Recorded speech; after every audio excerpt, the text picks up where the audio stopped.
Hello, everybody. So we need to start now because time is against us. So we need to move. But thank you so much for coming and for being here. I know that 3 days, 8 a.m. is hard. But thank you for being here. And so today's talk is about one of our diamond sponsors. So Softtek help us to raise some money to be able to host this conference. So we're grateful for them. And we invited Blanca Trevino to come for us and give a keynote, but unfortunately she's not able to make it. But still, we have Alejandro Camino with us, which is going to talk us a little bit about the history of Softtek, and so you know about one of the most important companies in the IT sector in Mexico. So Alejandro Camino, he's the marketing and communications officer at Softtek, and he has led the global marketing and communications efforts since 2006, and today serves as the company's CMO. In this role, Alex oversees the global management of digital marketing, media and analyst relations, employee communications and demand, and lead generation to build the Softtek brand. So please help me welcome Alejandro on stage. Thank you, Omar. Thank you. Well, always the first spot is always difficult, and particularly in the third day. So thank you very much.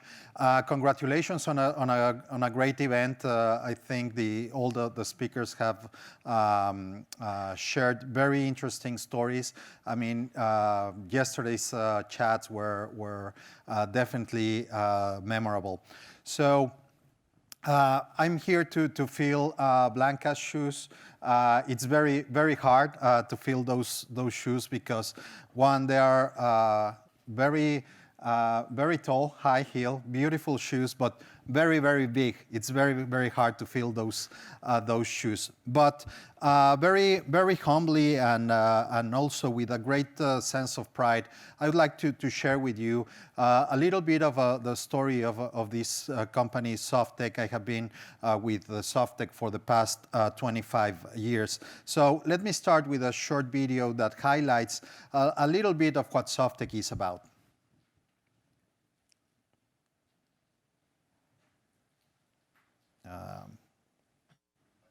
Yep, I'm pressing the button. Okay. It might seem crazy what I'm about to say. Sunshine, she's here, you can take a break. I'm a hot air balloon that could go to space. With the air, like I don't care, baby, by the way. Because I'm happy. Clap along.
So happy people working together achieve extraordinary results.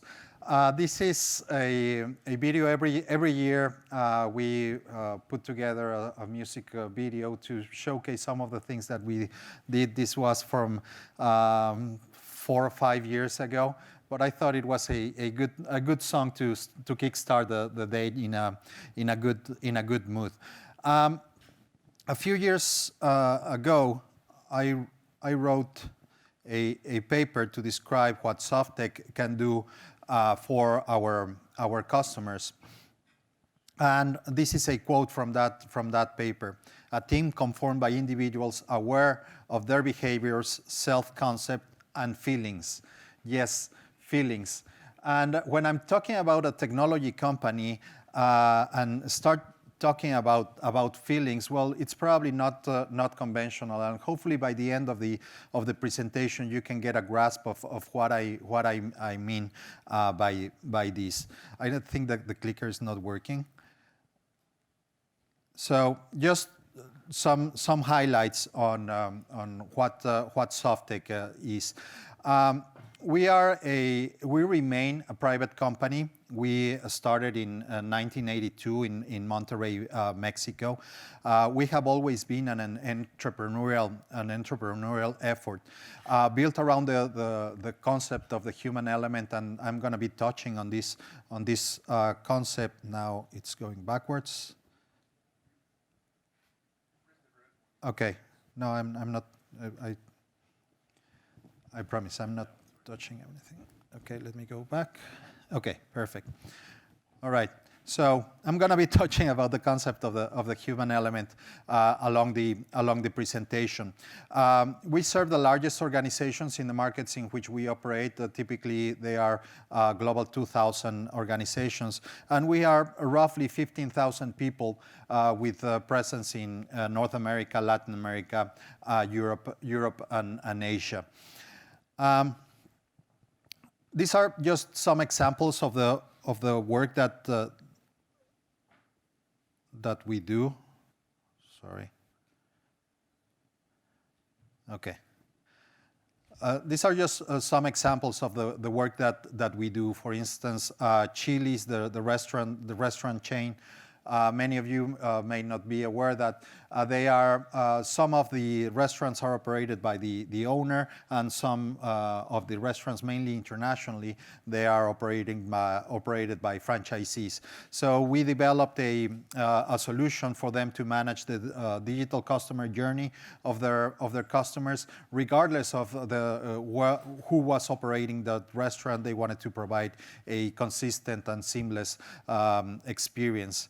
Citibanamex in Mexico, one of the largest banks in Mexico, they had been operating with legacy systems, mainframe systems for the past few decades in Mexico.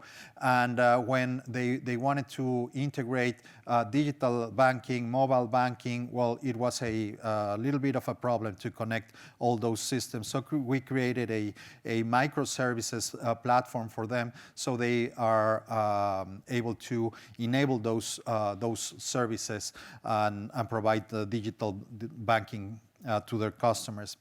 Southwest Airlines, one of the most renowned airlines in the U.S., we manage all their application portfolio. Whenever you do a reservation or check-in at the counter, or track your luggage, anything, all those systems are maintained, enhanced, and kept up and running by Softtek. So these are just a few examples of the kind of things that we do, just to give you a sense of the scope of the company. And throughout our history, we have faced a series of challenges. I selected 5 that I wanted to share with you. The first challenge was attracting talent. At the end of the day, we are a people company that happens to do technology, right? So we need to attract the right talent. In order to do that, the founders created a concept which today is very much in vogue. The startup concept, incubator, crowdfunding, accelerators, venture capital. A lot of the people that joined Softtek early, they were graduates from Monterrey Tech. Monterrey Tech is one of the most prestigious universities in Mexico, model around the concept of MIT to some sense. And these people, they tend to be very, very aspirational, and in order to attract the right people, the model that Softtek created was, if you want to create your own company, come here, come to Softtek. You can create your own company with the partners. We'll fund your efforts. We'll provide you with guidance. We'll provide you with a brand, and we'll help you to create that business.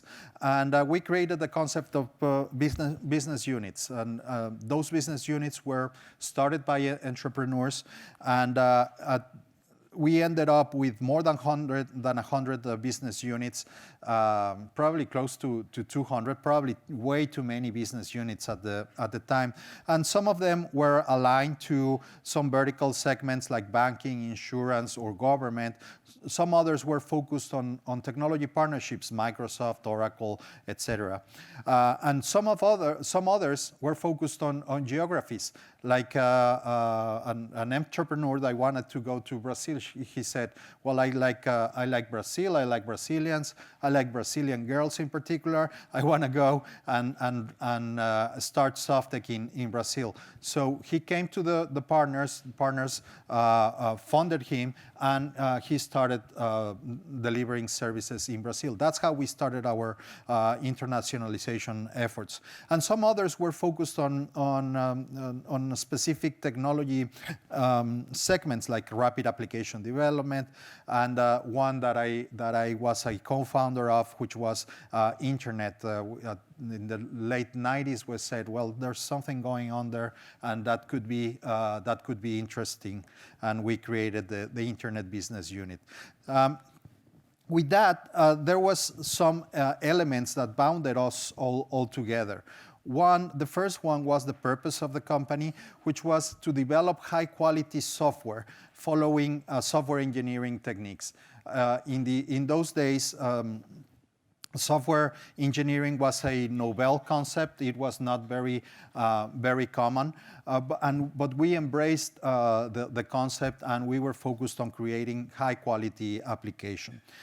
Another element was the human element, and I mentioned this. It started with some training. I can tell you that training, in my experience, it changed my life.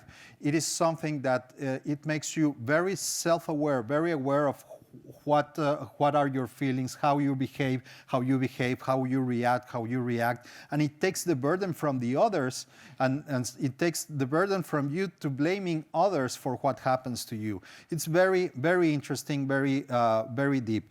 And with that, we were able to create the concept of Softtekian. Today, we call ourselves Softtekian, 15,000 Softtekians around the world. And it doesn't really matter where we are. We could be in India, or we could be in China, where I was just there in China, just came back on Sunday, opening our new offices there. And it is amazing that despite the cultural differences, despite the language barriers, despite the distance, I felt at home. The culture somehow permeates over there, and that's what bounded us all together. And the other element that bounded us all together was the desire to transcend as a global company. Internationalization was always in the DNA, and there was several factors that led us to want it to be a global company. One was the customers that we wanted to serve, and the customers that we serve today, they are global in nature. They are either global organizations that have operations in Latin America, or Latin American companies that are going global, like Bimbo, for instance. And the other element is that on a day-to-day basis, we compete with global companies. These are the companies that we compete against. So we had to be global. We had to have that global mentality, and we had to be able to compete on a global basis. So today, our footprint looks something like this. Very good coverage in the Americas. We think that we have the best coverage in the Americas. Recently strengthened our presence in Europe and Asia. 75% of our revenue today is generated outside of Mexico, our country of origin. We speak more than 15 different languages in Softtek, and we compete always with global companies. The next challenge that I want to share with you is how we learn to be disciplined. And being disciplined is a key to what we have today. If you see our growth line, it looks like a pretty steady up and to the right trend. But when you look closer, there was a period in which we were in trouble. Imagine there was the 10 commandments of what not to do in business. Well, we checked all the boxes. We managed to check all the boxes of all the things that you don't have to do in when growing. So something had to be done. And as Margaret Thatcher said, if you want something said, ask a man. If you want something done, ask a woman. Well, we were very lucky to have Blanca Treviño and have her coming on board and take the reins of Softtek in 2020. And she and the team that she assembled helped us to achieve several things. One was to make the tough decisions, to start to say no to some of the efforts that we were doing, letting some people go, some people that we couldn't afford, some people that just weren't performing, acknowledge our failures, being very open with our customers, with our people. You know what, we screwed up, and we're gonna fix it. We are gonna own the problem and meet our commitments. But most importantly, somehow we have created an environment in which we were not trusting one another very much. And what Blanca and the team helped us to do was to start believing in each other and trusting in each other. And one key component of that was the idea that we should be defined by our strengths and not by our weaknesses. All of us, or most of us, come from Latin America. We know how challenging it is. We know how unstable some governments, some economies can be. And we tend to say, okay, I'm growing despite of or in spite of a bad economy, or in spite of not having government support. And what the mindset, the change of mindset was, you know what, I need to be doing these things, and I'm going to achieve these objectives by following this path of achieving and doing things, and being focused on in creating and strengthening our core capabilities. And some of the things that we embraced at that time was Six Sigma and CMMI, maturity models, quality, high quality. We embrace those models very, very, very much. So, and that leads me to the next challenge that we faced, or the next lesson, which was to carve a niche. When we started delivering services to the US, we decided to create a concept that's called nearshore. This was back in the 90s, late 90s. And by that time, India had already established itself as a powerhouse, as a destination for offshore services, right? Nobody was going to be fired for hiring India. So we had to create our own concept. So the concept was nearshore.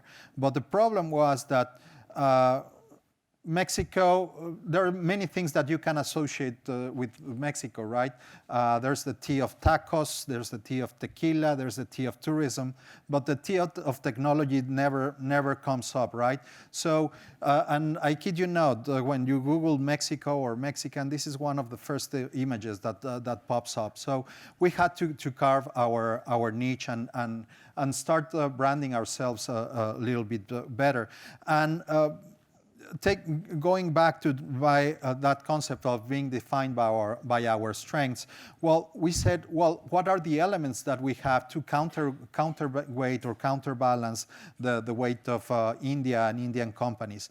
And we had proximity, we had the same time zone, and we had NAFTA, well, now NAFTA 2.0, no, I'm sorry, the USMCA.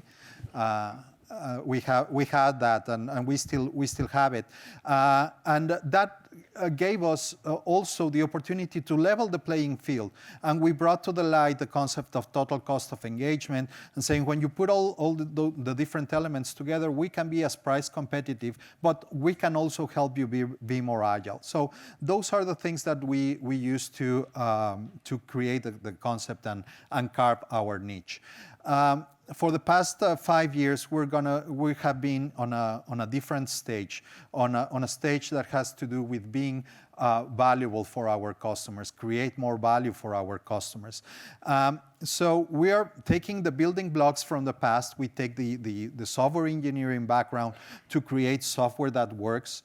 We take the industrialization capabilities, the nearshore capabilities, and our ability to deliver reliable operations. That's why a company like Southwest relies on Softtek to manage their operations. And the new concept that we have been focusing on in the past 5 years, we call it Evolution 1080, which is focused on enhancing the competitiveness of our customers, helping them embrace digital technologies to be more agile. And we do this by following three steps. One, we call it transform, in which we understand the business, understand the technology, see the possibilities, create some proofs of concept, create some pilot projects, and once we decide on something along with the client, we build it and then we operate it. And transform, build, run, and we do this on a repetitive basis. And by following this, we have been able to create solutions like this one. When even the cheapest smartphone can do face recognition, but your identity theft prevention process doesn't, it's time to evolve. Through real-time face recognition, a leading bank has been able to significantly reduce its exposure to credit fraud. A solution developed by Softtek, using Microsoft Azure cognitive capabilities, allows the bank to accurately match the face of credit applicants to their ID and compare it to millions of other applications in a matter of seconds. By being able to identify when an individual has applied for credit using more than one identity, the bank estimates to save over $4 million worth of exposure in 1 year. When cognitive technologies can save millions, it's time to evolve. This is one of the most technologically sophisticated solutions that we've ever created. It has everything. It has face recognition, big data. It helps the customer, the client, to match the face to the ID and compare it to millions of IDs in their database. Very, very sophisticated. That's the good news. The bad news for a company in which the biggest the number of people in a project means the biggest the revenue, the biggest the profit, is that we did this solution in 2 weeks with a team of 3 people. 2 weeks with a team of 3 people. Most of the complexity is solved by the platform. Is solved by, in this case, Microsoft Azure.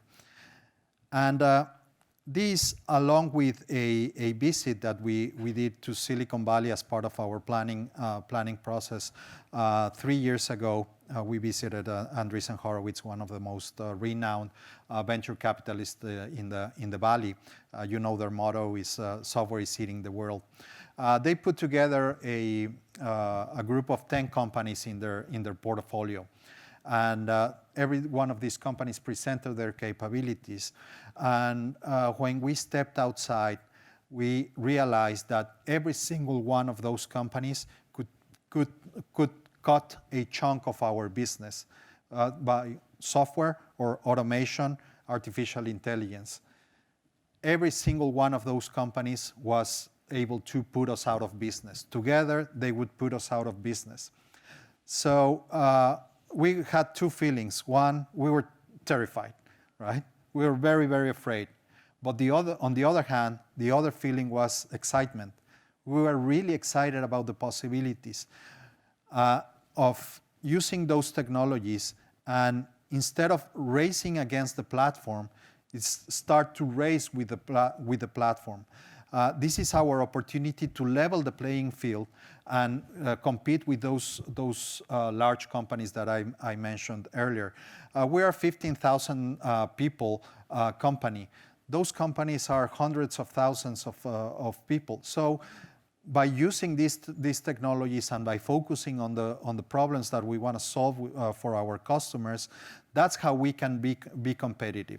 And with that, we have been developing first we started with a framework called FRIDA, Framework for Intelligent Digital Automation, which is a cognitive engine that helps us integrate and orchestrate, understand, predict, act, and learn from people, processes, systems, and things. We're using this capability. We're using FRIDA first for some projects for RPA, robotic process automation, but we are increasingly adding more capabilities like computer vision, voice recognition, etc.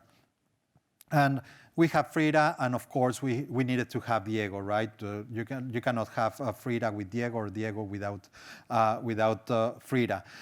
Diego is Digital Enablers for Growth. This is a portfolio of solution accelerators that we have been developing. This is intellectual property that we have been developing. And some of these, for instance, Blau Labs, one here in the middle. Blau Labs is it helps us gather information from connected things. One of our customers, AT&T in Mexico, we help them gather data from their antennas, their servers, their network routers, and gather that information, make sense of that information, and help them act upon that information.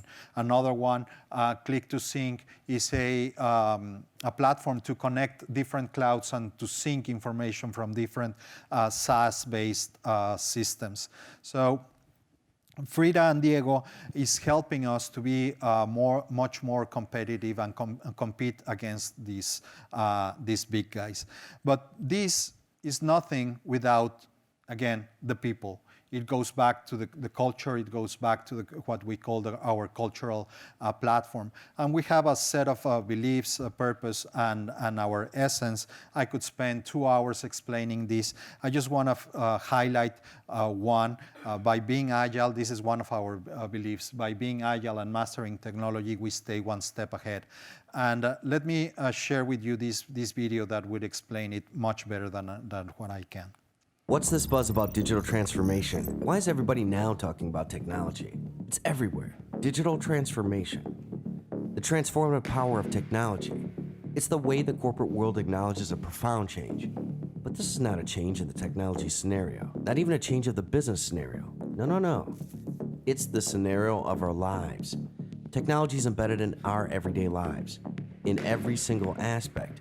Technology is changing the way we interact with each other. And while technology is not optional, it's also not the end goal. No, this is not about technology. This goes much deeper. This is about you. It is about you and me and them. Technology is about people. Technology is about us. It's about the way we learn, the way we move, the way we pay for things, and even the way we express ideas and even feelings. Yes, it is about us.